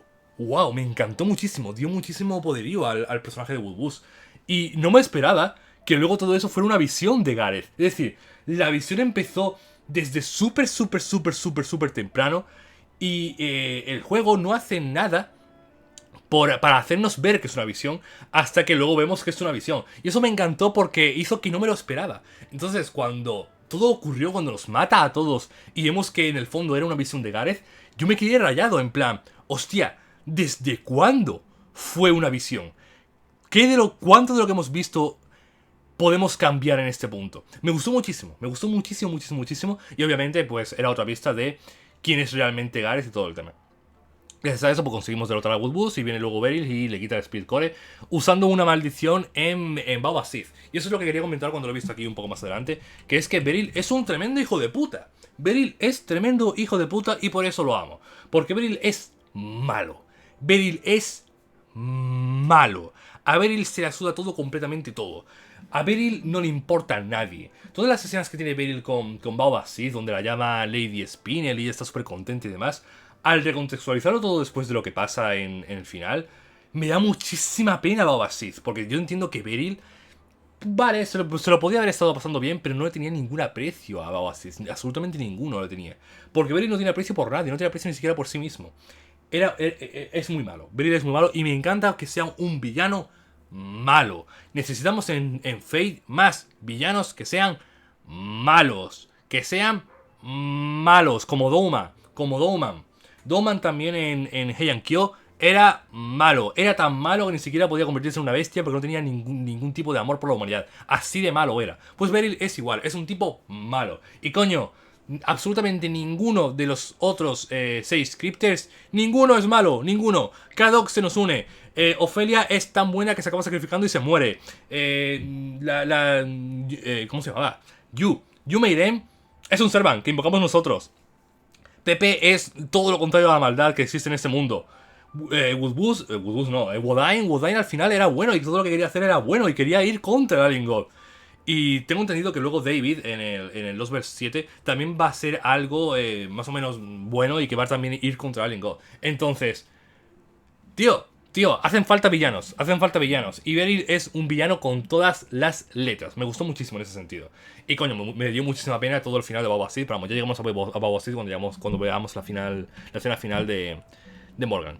Así que nada, tenemos aquí todo el desenlace con Pepe. Muy bueno todo el desenlace con Pepe. Me gustó muchísimo el final de Pepe. Muy triste, pero es un poco lo que hay. Lo que no me gustó del final de Pepe, fijaos lo que os digo, es que le dieron tan poca importancia. Porque, coño, se ha muerto Pepe. Es súper importante. Es jodidamente importante. Sin embargo, ocurre, tenemos un par de diálogos, viene Da Vinci y se lo decimos a Da Vinci, que Da Vinci tenía un vínculo con Pepe súper bueno. Y Da Vinci simplemente dice 3 puntitos, como dándonos a entender pues que tendría una cara triste, ¿no? O que la estaría pensando por dentro o lo que fuera. Y ya está. Y del tío nos dicen, venga, vámonos a Londinium, que estamos haciendo no sé qué, que tenemos una guerra que luchar, no sé cuánto. Y ya no se vuelve a mencionar a Pepe. Es como, joder, un poquito más de importancia a la muerte de este personajazo. Que coño, ha estado con nosotros desde muchísimo tiempo. Es como si se muriera Kadok, por ejemplo. Es algo súper importante. Así que, bueno. Un poco F eso, pero tremendo, Pepe. Y de ahí tenemos la escena de Muria. Espectacular la escena de Muria. Porque nos habían dicho en algún momento que el clan de las bestias había destruido al clan de las alas. Y que la única superviviente era Murian. Y que por eso ella había creado su dominio donde los fuertes se convertían en débiles para que nadie pudiera pues terminar de luchar contra ella. Y que nadie tuviera que sufrir lo mismo que sufrió el clan de las alas. Todo eso nos lo cuentan hace muchísimo tiempo. Pero nunca nos habían mostrado tanto el odio, el resentimiento que Murian tenía por el clan de las bestias. Y esa escena es su culmen y me encantó porque hasta este punto yo estaba pensando que Murian había hecho muy poquito. Porque siendo quien es, siendo una Sakura Face, siendo un personaje que parece tan macabro, que parece tan caótico y demás, yo sentía que no estaba participando mucho en la guerra, que no estaba haciendo muchas cosas, que no estaba participando mucho en la guerra contra Morgan ni nada del estilo. Entonces no entendía muy bien cuál era su rol en la historia. Pero cuando vi realmente esa escena y vi cuál era el objetivo de Murian, que todo lo que había pasado hasta ahora era para que Murian pudiera llegar a ese desenlace, que había manejado un poquito las piezas para llegar a ese desenlace, es como wow, wow, wow. Es básicamente, la historia de Murian es una historia de venganza, es una historia de resentimiento, es una historia donde ella literalmente está a punto de hacer desaparecer, de extinguir toda una raza. Es espectacular esa escena final de Murian. Puedes sentir el odio que tiene Murian, puedes sentir su caída en la desesperación por perder ese objetivo que había tenido durante cientos de años. Es muy bueno. Y cuando luego te enteras de que todo eso lo había orquestado el Wiwi, lo había orquestado el Sus, es como, se puede ser malo, pero tan malo. Tan malo, se puede ser malo pero un hijo de puta. Ay Dios mío, muy fuerte, muy fuerte. Ya hablamos de ello cuando lleguemos al sus. Y ya tenemos la escena final de Gareth. La escena final de Gareth, que me encantó todo el tema de Gareth, el cómo quiere convertirse en caballera, cómo los niños le preparan la armadura, el cómo luego va a proteger a esos niños, el cómo incluso estando destrozada, estando prácticamente muerta, sacando gas de donde no los hay, sigue levantándose para ir a proteger a los niños y demás. Toda esa escena final de Gareth fue espectacular. Fue una cosa tremendísima. ¿Qué es lo que no me gustó de Gareth entonces? Que lo dije antes, lo dije hace un rato. Lo que no me gustó de Gareth fue la revelación de quién es Gareth. Porque todo el personaje de Gareth me ha encantado. Toda su resolución, todo su desarrollo, toda su determinación, todas sus escenas han sido todas muy buenas. La verdad me ha gustado muchísimo el personaje de Gareth. Pero lo que no me ha gustado es que sea Ainsel. Es decir, en esa escena nos revelan que Gareth no es simplemente un hada superviviente del clan de los espejos, que era lo que yo esperaba, sino que es el hada superviviente del clan de los espejos. No es un hada cualquiera, es el líder del clan de los espejos. Es Ainsel, es la mismísima Ainsel, la que hizo la profecía del niño de la profecía, la que hizo la profecía de Casturia. Entonces, aquí hay muchas cosas que yo no entendí. Y no sé si es porque es información que me dieron tan pronto la historia, de la cual yo no retuve y por tanto no me acuerdo, o si es que directamente no lo han explicado, pero yo tengo muchísimas dudas con Gareth. ¿Cómo es Gareth Ainsel? Quiero decir, ¿nadie la reconoció siendo ella Ainsel? ¿Cambió su apariencia como era la que tenía antes? ¿Por qué perdió los recuerdos exactamente? ¿Es acaso una reencarnación de Ainsel y no es realmente la Ainsel real? ¿Por qué se puso Gareth de nombre? Porque ella misma dice que Gareth es un nombre que se puso ella. Pero ¿de dónde ha sacado ese nombre ella? ¿De dónde ha sacado ella el nombre de Gareth para ponérselo a sí misma? Porque Gareth no es un nombre cualquiera, es el nombre que tiene, pues su apariencia. Obviamente ella es la Gareth de este universo, entonces no es como demasiada casualidad que haya decidido ponerse Gareth concretamente, sino que ella no sabe que Gareth es el nombre de un caballero de la mesa redonda, entonces son muchas preguntas que siento que no han tenido respuesta. Es la única cosa que yo me he sentido en este Abrolify, que me ha faltado información. No he terminado de entender el por qué ella es Ainsel. O sea, ya no solo el por qué ella es Ainsel, sino el por qué. Pues todo lo que he dicho, por qué no tenía recuerdos, cómo es que no había reconocido todo ese tiempo, cuándo hizo la profecía y qué pasó con ella desde entonces, por qué decidió ponerse el nombre de Gareth. Hay un montón de cosas que no he terminado de entender con Gareth. E insisto, si son cosas que sí que han dicho, pero no me acuerdo, simplemente, decidme en los comentarios porque es lo que más me ha dejado con Gareth, siendo que el personaje de Gareth como tal me ha encantado y que sus escenas han sido tremendas, ojo al dato. Así que nada, tenemos toda la escena de Gareth, tenemos todo ese ataque a Londino que fue espectacular, y tenemos todo el momento, que aquí no está la captura tampoco, donde pues llega luego Casturia, ve todos los cadáveres, ve el cadáver de Gareth, y coge su cadáver, va andando con el cadáver de Gareth en los brazos a lo Red Zero, Subaru con Rem, y el cadáver de Gareth se transforma en la última campana de su peregrinaje. Espectacular, súper triste, súper en tono con la escena, muy bueno. Después de eso tenemos al bueno de Percival hablando un poquito sobre por qué construyó el ejército de la mesa redonda. Y básicamente que su objetivo es luchar por aquella que ama, luchar por su amor. Y es porque quiere salvar a la que considera su hermana, a la que estuvo con él desde que era pequeño y le enseñó mucho de lo que él es él hoy. Quiere salvar a Melusine de su trabajo como Tanlin, de su trabajo como guerrera de la reina y demás. Me gustó muchísimo, me gustó muchísimo. A mí los personajes que luchan para salvar a un ser querido y le importa a tres cojones absolutamente todo, siempre y cuando puedan salvar a su ser querido, me gustan muchísimo. Así que me cayó espectacularmente bien Percival. Me cayó muy, muy, muy bien. De hecho, ojalá sacaran en el futuro a este Percival. O sea, sacaran en el futuro como un personaje jugable a un Percival Lily. Es decir, a este Percival del Lost Bell, pero en lugar de tener la misma apariencia que tiene aquí, para que no se solapara con el Percival que ya está en Caldea, tuviera la apariencia de un Percival Lily. Y fuera básicamente el Percival del Lost Bell, el Percival que estuvo entrenando con Melusine, antes de que llegara a utilizar la lanza de la profecía. Fue la lanza la que hizo que Percival se volviera adulto de repente. Entonces tendría todos los sentidos del mundo, a mi parecer, que lo invocaran como Percival Lily y que así pudiera por fin reencontrarse Melusine con Percival en un contexto alegre, en un contexto pacífico. Me encantaría muchísimo que hicieran eso, muchísimo, muchísimo, muchísimo. Porque me da mucha pena tanto Percival como Melusine. La propia Melusine en Caldea tiene algunos diálogos que son tristes, algunos diálogos referente a Morgan, referente a lo buena reina que fue y cómo se siente mal consigo misma para hablar tradicional y todo el tema. Pero hay un diálogo concretamente de Melusine que me parte el alma. Es el diálogo que tiene con Percival. Porque al ver Melusine a Percival en Caldea, va contenta hacia él, va a abrazarlo, va diciendo: «Hey Percival, así que tú también estás aquí, qué alegría verte, no sé qué». Y cuando se da cuenta de que no es su Percival, que es el Percival de la Pan-Human History y no es el que ella conoció en el Lost Bell, se queda súper pillada y dice: no, perdona, te he confundido con otra persona.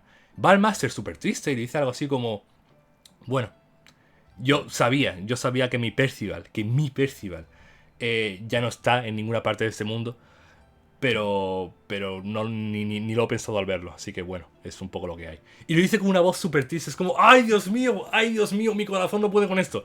Ojalá sacaran un Percival Lily para que pudiera tener ese encuentro con Melusine, sinceramente. Así que nada, luego tenemos a un poco de Aurora y tenemos la escena final con Morgan. Antes de la escena final con Morgan, debo decir que me gustó mucho el asedio al castillo de Morgan. Me gustó tanto la parte en la que Vargas pues se vuelve de nuestro bando, la parte en la que luchan contra Melusine y Melusine al darse cuenta de lo que está pasando pues decide irse y ya está. Luego Aurora hace que Melusine se vaya. El combate contra Morgan y el cómo se sacrifica a Oberon y todo el tema de que Morgan luego tiene un montón de copias y el poderío que tiene Morgan con todas las copias en la ciudad es espectacular. La fuerza que desprende Morgan en esa escena es tremendísima hasta que llega la escena. Para mí esta es la escena de Lost Bell.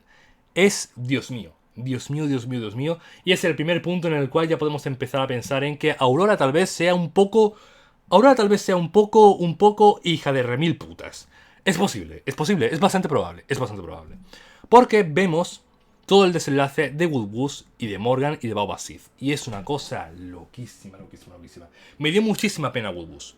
Me pareció un personajazo de principio a fin.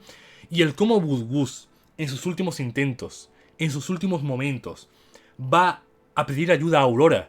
Y Aurora lo engaña, lo manipula de tal forma que le hace pensar que Morgan le había traicionado, es tremendo. O sea, Aurora se aprovecha de que Woodwose está enamorado de ella para que desconfíe de la reina. Y Woodwose, su confianza que tenía por la reina era mayor que la de cualquier otro soldado en toda la historia. Era demasiado. Entonces, Woodwose tiene que ir en su locura y en su desesperación a comprobar si Morgan lo ha traicionado realmente o no. Pero por culpa de la manipulación de Aurora, él cree que sí que lo ha traicionado y entonces decide atacarla.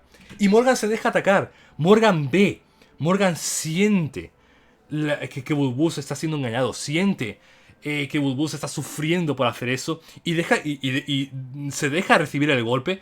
Simplemente para tener esa escena. Tener esa escena en la que le toca la cara.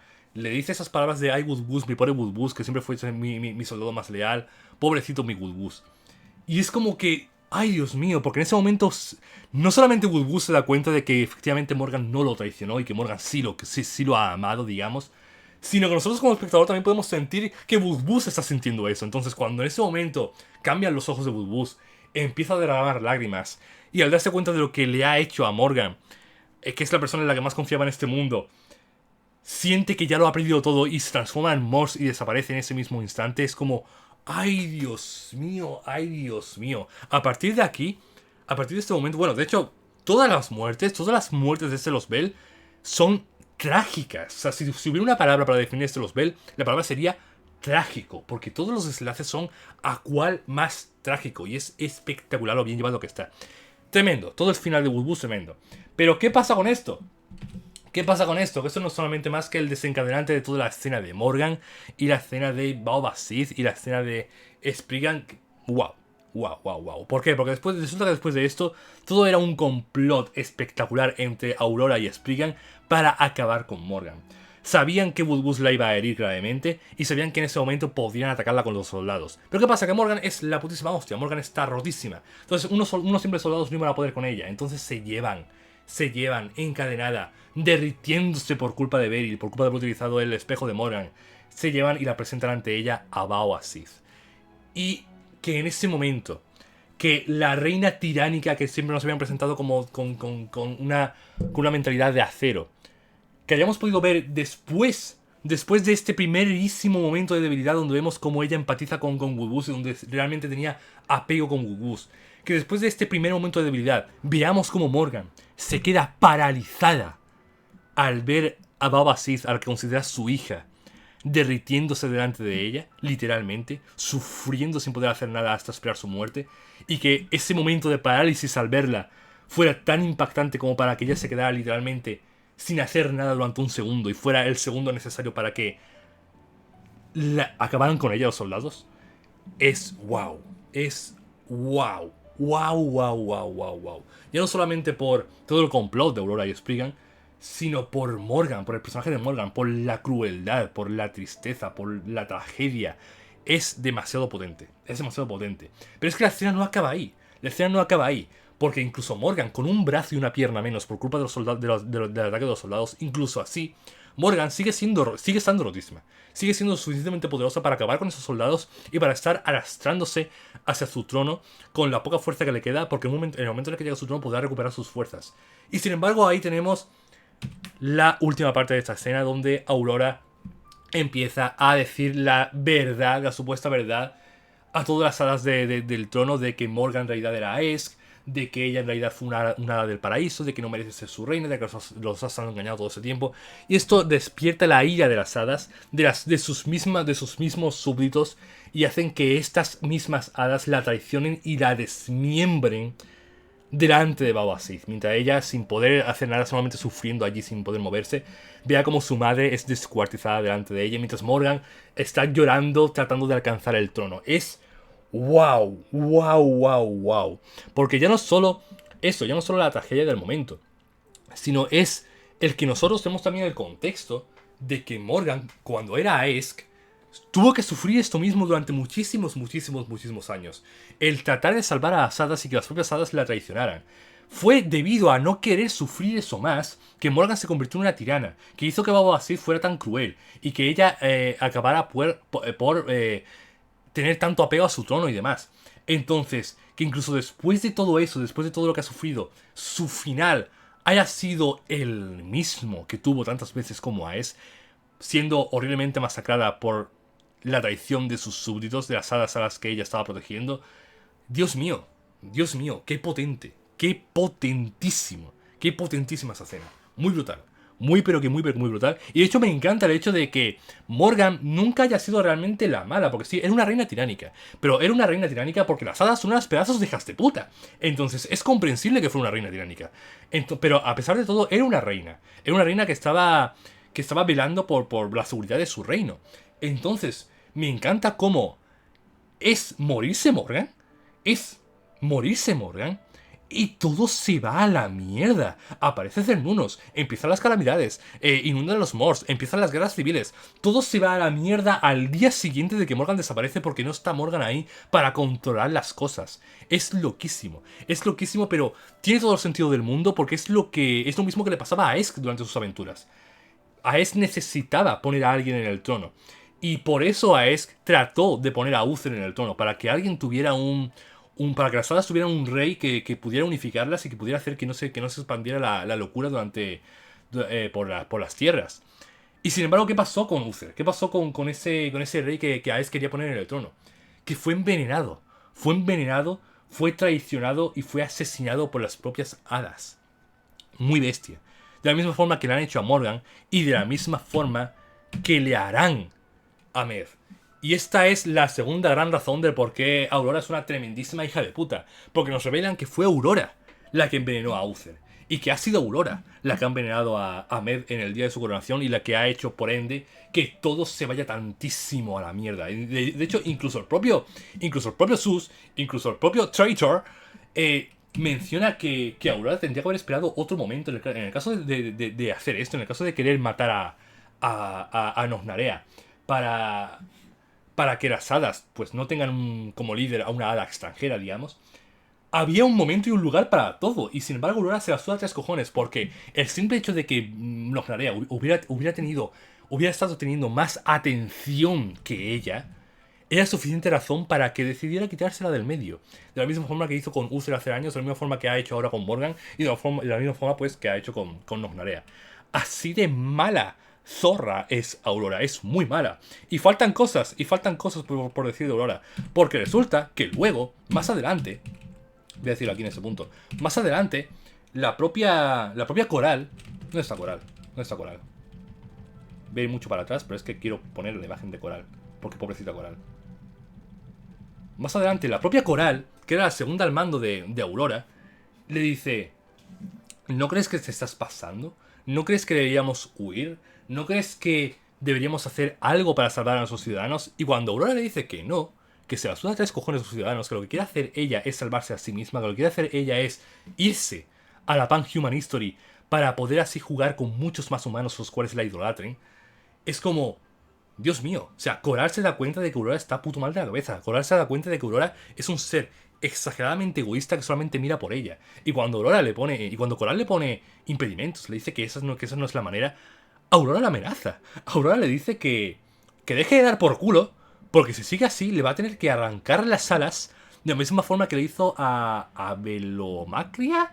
De la misma forma que le hizo a otra hada, ¿ok? Que también era su segundo al mando. ¿Y qué pasa? Que cuando menciona ese nombre, tú como espectador te quedas un poco pensando en Macria, no recuerdo el nombre, pero era algo así. Te quedas pensando y es como: me suena ese nombre.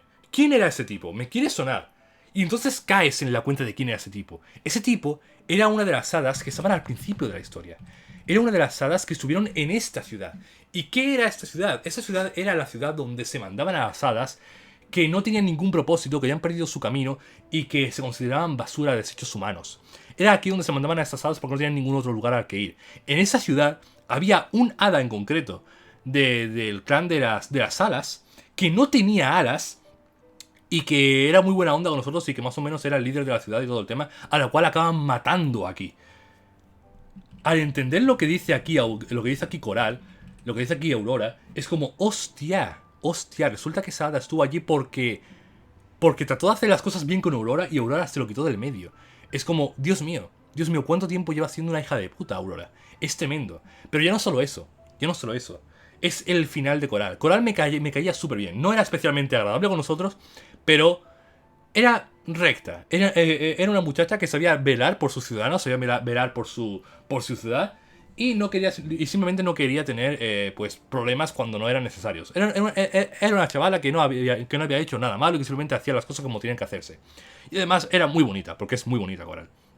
Pues más adelante, cuando volvemos a hablar con Aurora, cuando vamos a tener diálogo con Aurora, nos revela que Aurora efectivamente ha matado a Coral. La ha transformado en un insecto y la ha pisado. Porque le estaba abriendo muchos problemas, muchos impedimentos, porque le estaba tocando mucho la moral. Y como estaba contra ella, pues se la ha quitado del medio para que no moleste. Es como: wow. Es un personaje del cual no vemos la muerte en pantalla. Simplemente nos cuentan qué ha pasado off camera. Pero me dolió muchísimo. No merecía morir de esa forma Coral para nada. Para nada. Y con este desprecio, con esta tan mala gana, como si fuera alguien que no merece nada, como lo menciona Aurora. Es muy mala Aurora, tengo muchísimo odio, muchísimo asco Aurora, ¿qué quieres que os diga? Así que eso, y con eso pues llegamos a la tercera parte donde ya nos dicen un poquito del SUS, ya empieza a aparecer el SUS. Tenemos la ceremonia de coronación donde acaban matando a a Nocnarea. Tenemos ese momento en el que muere en los brazos de Casturia, que es como wow, súper triste. Y a todas las escenas de Aurora. Todas las escenas de Aurora donde vemos pues eso, donde vemos como Aurora se la suda 3 cojones que todo el mundo esté muriendo. Lo que a ella le importa es ella misma, que la gente la alabe. O sea, no le importa que la gente esté literalmente incendiando las ciudades y matando a todas las personas que vayan contra ella o que sean de su propia ciudad. No le importa, lo único que le importa a ella es que estén diciendo larga vida Lady Aurora, larga vida Lady Aurora. Siempre y cuando estén alabándola, se la suda 3 cojones, está todo perfecto, está todo perfectísimo. Y de ahí pasamos a la última escena de Muria. La última escena de Muria donde vemos por primera vez el brazo. Vemos el brazo del Sus. Del Sus donde acaban matando a Murian. El bueno de Oberon acaba matando a Murian. Y, uff, ya os digo, Murian es un personaje el cual no hizo tanto como yo esperaba. Pero su desenlace me gustó muchísimo con todo el tema del clan de las bestias. Y cuando aquí vemos la otra parte, de la otra cara de Murian, donde vemos cómo es asesinada sin ningún tipo de razón realmente, simplemente para quitársela de medio porque había descubierto una verdad que no querían que se descubriera en ese momento. Y en sus últimas palabras le pide a Konyaskaya que ayude a Caldea, que ayude a salvar a todo el mundo porque porque realmente Murian no es mala como tal, simplemente tenía ese odio, esa venganza hacia el clan de la bestia. Es como joder, hasta por este pequeño diablillo estoy sintiendo tristeza, es muy bestia, es muy bestia. Y esa palabra, esa frase en la que Oberon revela que fue él también un poco el que hizo que el clan de las bestias hace años acabara con el clan de las alas, y que no lo hizo por malicia, que no lo hizo por maldad, simplemente lo hizo porque tuvo un mal día y le dio la puta gana de hacerlo. Es como, wow, wow, eres malo, polilla, eres malo, polilla. Dios mío, muy fuerte, me gustó mucho. Y tenemos pues todo el tema de Cernunnos despertando, todo el tema de que Abaddon Lefay se está yendo a la putísima mierda, impone muchísimo al peluche de este gigante. Muy fuerte, muy fuerte. Y tenemos aquí todo el contexto enorme de Casturia. Todo esto me partió un poco el ritmo, sinceramente. O sea, sin un momento tan épico donde está ocurriendo tantísimas cosas al mismo tiempo por tantos lados, que de repente paremos durante tanto tiempo para contarnos otra vez todo el pasado de Casturia, de que mira, es que en mi ciudad me trataban mal, porque me quitaron el bastón, porque yo con el bastón hablaba con Merlín, pero me lo quitaron. Entonces luego me encariñé del herrero, que el herrero resulta que era Héctor, que Héctor era también un tipo que me caía muy bien, entonces me dijeron que lo matara. Entonces está bien, porque estuvo muy bien, porque realmente estuvo bien escrito y nos ayudó mucho a entender pues más de Casturia, más de su viaje, más de sus inseguridades y todo el tema. Estuvo muy bien toda esa escena, pero me partió mucho el ritmo, sinceramente. Y además en toda esa parte también nos da muchísimo contexto. Contexto como el contexto de qué ocurrió al principio de la historia. Que es una cosa con la cual yo tenía muchísima intriga. Porque, ok, nos dijeron al principio que 6 hadas estaban en el lago junto a Cernunnos y su sacerdotisa. Pero, ¿por qué estaban allí esas 6 hadas en ese agua con Cernunnos? ¿Por qué? Y aquí nos dan todo el contexto de qué es lo que hizo que Abaddon Lefay se formara en una primera instancia. Todo el tema de que pues vino Sephar, no estaba construida la Excalibur, porque las hadas no lo hicieron en esta línea temporal, entonces se fue toda la mierda y sobrevivieron las que se fueron al lago interno del planeta y todo el tema. Entonces está muy bien porque es lo que dije al principio. Es aquí cuando nos revelan finalmente cuál es el contexto final, cuál es el contexto del principio de toda esta Abaddon Lefay, que hace que todo tenga sentido. Así que muy bien todo esto. Tenemos ese sacrificio de Muramasa, que a ver, yo sinceramente esperaba que Muramasa hubiera tenido un final mucho más épico. Ha estado bien este final, porque ha sido un final sacrificándose por Casturia. Está guay, está guay. Muramasa siempre ha sido un alma muy libre de hago lo que me da la puta gana, y si yo creo que esta Casturia merece ese sacrificio para que ella siga su camino, pues, oye, te aplaudo, Senji Muramasa. Pero más allá de eso, yo sinceramente esperaba un final más épico para él. Yo esperaba un final de él donde estuviera luchando contra Rasputin. Eso sí que habría sido repiquísimo. Pero oye, no me desagrada tampoco porque, oye, no hemos tenido esa conexión con Kirei, pero hemos tenido esa conexión con Arturia que más o menos me vale, me sirve. Y de ahí tenemos un poquito también el contexto de Albion. Sinceramente, la escena final de Melusine con Aurora, yo os digo, nos está dando todo el contexto, podemos entenderla más y sobre todo si luego leéis el manga de From Losbel, está mucho mejor todo el tema de la relación de Melusine con Aurora y con Percival. Pero yo en el juego lo he sentido bastante pobre, bastante liviano, bastante de que yo siento que debería haber dado muchísimo más escenas de Melusine con Percival. Sobre todo, me han faltado escenas de Melusine hablando con Percival. Ha habido alguna que otra, pero siempre en contexto de vamos a pelearnos un poquito y luego te vas huyendo para no pelear del todo. Necesitaba más escenas de Percival con Melusine, la verdad. Así que lo dicho, ojalá sacaran a Percival Lily para poder tener más escenas de Percival con Melusine. Pero oye, eso. Yo me he sentido que habría necesitado bastante más de ellos dos. Así que nada, aquí tenemos el contexto de ella con Aurora. Me ha gustado todo su trasfondo, me ha gustado todo el tema de cómo ella en realidad no quería matar al clan de los espejos ni nada del estilo. Y luego al ver que Aurora la estaba mouthing, ¿cómo se dice eso en español? La estaba criticando, ¿no? A sus espaldas, diciendo que es un monstruo y demás. Ella cae desesperada en llanto porque se da cuenta de que el amor de Aurora nunca ha sido real, y a pesar de que el suyo por ella sí que lo es. Es como muy duro por la pobre Melusine. Pero bien, sin más. De ahí pues tenemos todo el tema de Kasturi utilizando las lanzas de Morgan para luchar contra Cernunnos. Tenemos todo el tema de que Cernunnos pues despertó gracias al sacrificio de Oasis. Muy bien, toda esa parte muy apoteósica, muy climática. Y todo esto sucumbe con el sacrificio de Totorot, donde nos revela que es Totorot, donde nos revela por qué no podía decir antes que era Totorot, porque si lo decía desaparecería. Muy triste, exageradamente triste. Me partió el alma cuando Mashu dice esto de... Quédate aquí, prometo que no te voy a recordar. Prometo que no te voy a recordar, pero por favor quédate aquí. Y Totoro le dice lo contrario, le dice de, no, mira, yo voy a desaparecer, pero por favor, recuérdame. Es como, ay Dios mío, ay Dios mío. Me alegró muchísimo que luego se invocaran Caldea, a pesar de no ser la misma Totorot. Pero, muy duro, muy duro. Pues yo os digo, yo esperaba este momento desde Orkney, desde que Macho salió del cristal, y ver que ha tenido que llegar de esta forma con el sacrificio de Totorot para darle el Black Barrel es como, ay Dios mío, ay Dios mío. Pero vamos, todo muy climático, todo muy apoteósico en esta lucha final contra Cernunnos.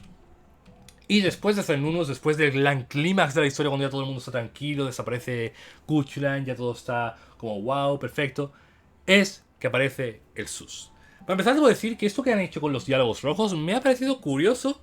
Ha estado guay porque ha sido como para ir tanteando la situación de que el máster se está pensando algo, de que el máster está bastante agresivo pensando en, hostia, aquí falla algo, aquí falta algo, aquí falta alguien. Es como que el máster durante todo ese tiempo ha tenido algo que no le cuadraba sobre Oberon. Entonces, ha estado guay por eso, porque ha sido como muy climático para que luego la presentación de Oberon Vortigern haya sido espectacular. Sin embargo, no me ha cuadrado mucho que el Master haya tenido dudas de Oberon. Porque sinceramente, hasta este punto, hasta el punto de los diálogos rojos, no había absolutamente ningún indicio de que el Master sospechara de Oberon, la verdad. Así que, ok, ha estado guay, pero no he entendido del todo a qué se han querido referir con esos diálogos rojos, la verdad. Pero bueno, ahí tenemos la revelación de Oberon Vortigern.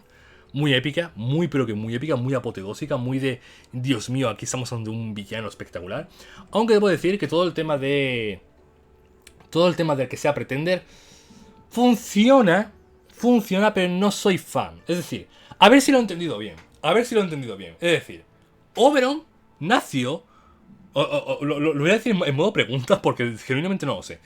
Oberon nació del propio deseo de la Tierra por destruirse a sí misma. Oberon es la manifestación de la Tierra por irse a la mierda, por destruirlo todo porque la propia Tierra se siente mal consigo misma por lo que están haciendo las hadas, porque las hadas son unos seres malvados.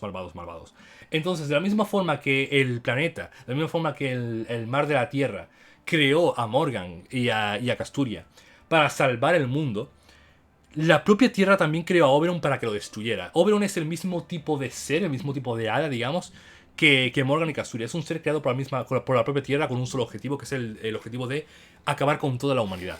Por eso Oberon es tan malo, porque Oberon quiere, de nacimiento, por su propia existencia, Oberon quiere destruir absolutamente toda la humanidad. A Oberon le repugna a la humanidad porque esa es la esencia con la cual fue creado. Ok, entonces la Tierra creó a Vortigern. Creó a Vortigern con esta apariencia para que cumpliera ese cometido. Entonces Vortigern se proclamó el rey de los Morse para intentar destruir a toda la humanidad utilizando los Morse. Pero fue derrotado, fue asesinado por Woodgoose y por tanto volvió a la Tierra. Y como cualquier ser de Abaddon Lefay, al pasar los años, volvió a reencarnar para volver a cumplir su cometido. Y aquí es la parte que no he terminado de entender muy bien. Se supone que al volver a reencarnar Vortigern, en lugar de hacerlo con un cuerpo de hada de la Tierra, como es lo normal, lo hizo con el cuerpo de un Servant. ¿Por qué? Porque los insectos... De hecho, no sé si aquí tengo imagen, me parece que no. Porque los insectos los cuales lo vieron nacer la primera vez que nació como Vortigern, pensaron que él era Oberon, pensaron que él era su rey, que era el rey de las hadas. Entonces, se creó en ese momento la leyenda de Oberon, del rey de las hadas, que hizo que cuando volviera a nacer, las propias hadas, los propios insectos, lo consideraran como Oberon, lo consideraran su rey. Eso hizo que se convirtiera en Oberon, que naciera como el Servant Oberon. ¿Qué pasa? Que nació al mismo tiempo como el Servant Oberon de Avalon Lifey, la historia del Oberon que han creado las hadas, pero también su espíritu origen, al ser Oberon y al ser que el trono tiene todas las manifestaciones, todos los Oberon, digamos, de todas las líneas temporales, pues también le metió dentro parte de lo que viene siendo el espíritu original de Oberon, que es este personaje ficticio creado por Shakespeare, que conoce a Titán y todo el tema. Fue en ese momento cuando se creó a Oberon Vortigern. Nació Oberon como Servant, pero nació siendo realmente Vortigern. Así que ambas personalidades se fusionaron, digamos. Eso es más o menos lo que yo he entendido. Eso es más o menos lo que yo he entendido. Y de hecho aquí justamente Oberon en esta captura lo dice. No es solamente Oberon. O sea, no es solamente Vortigern. También es Oberon. Ok, me vale como Pretender. Puedo entender por qué es un Pretender entonces, porque está haciendo el papel de Oberon por culpa de las circunstancias concretas que ha tenido, pero realmente él es Vortigern, a pesar de que tenga cosas de Oberon. A pesar de que de hecho su mayor objetivo sea buscar a Titania realmente, porque es Oberon. Así que, oye, me funciona como Pretender, no sé si lo he entendido bien, pero yo creo que me funciona como Pretender si es tal y cual yo lo he explicado. Pero un poco sin más. Yo siento que la explicación de Oberon Vortigern la han explicado demasiado rápido. Ha sido como muy... Mira, estoy aquí. Soy malo. Sí, soy malo. Porque resulta que de bueno en todos su trasfondo. Vamos a pegarnos. Vale. Me sirve como malo final, villano espectacular final, un traidor. Pero, oye, yo siento que podría haber dado un poquito más de trasfondo a Oberon. Igualmente me puto flipa Oberon, quiero decir. O sea, sus diálogos y su forma de hablar tan libertina es espectacular. Es espectacular, me encantan esos diálogos. Y finalmente tenemos toda la conclusión de Aurora. Tenemos finalmente la muerte de Aurora, que la mata la propia Melusine. Y la mata en un acto de amor. No me gustó mucho la muerte de Aurora porque fue una muerte feliz. Y fue como, joder, es el personaje que más se merecía sufrir en todo Avalon Lifey. Y es la única que no tiene un final trágico realmente. Porque esta escena es trágica para Melusine. Porque Melusine ha tenido que matar con sus propias manos al ser que más quería en el mundo, que era Aurora. Solamente para que ella no tuviera que sufrir un destino peor que la muerte. Claro, pero eso es trágico para Melusine. Para Aurora no. Para Aurora no, porque Aurora ha sido salvada por Melusine. Entonces, joder, maldita sea. Aquí me faltaba un Oberon. Aquí me faltaba un Oberon arrancándole la puta cabeza a Aurora. Pero bueno, me funcionó básicamente porque Melusine me gusta mucho. Y además, pues tenemos al Damn It Is So Beautiful It Makes Me Sick, que es lo que yo pienso sobre Oberon. Y con esto, pues termina la singularidad, pues con la aparición de Casturia y todo el tema. Que me gustó.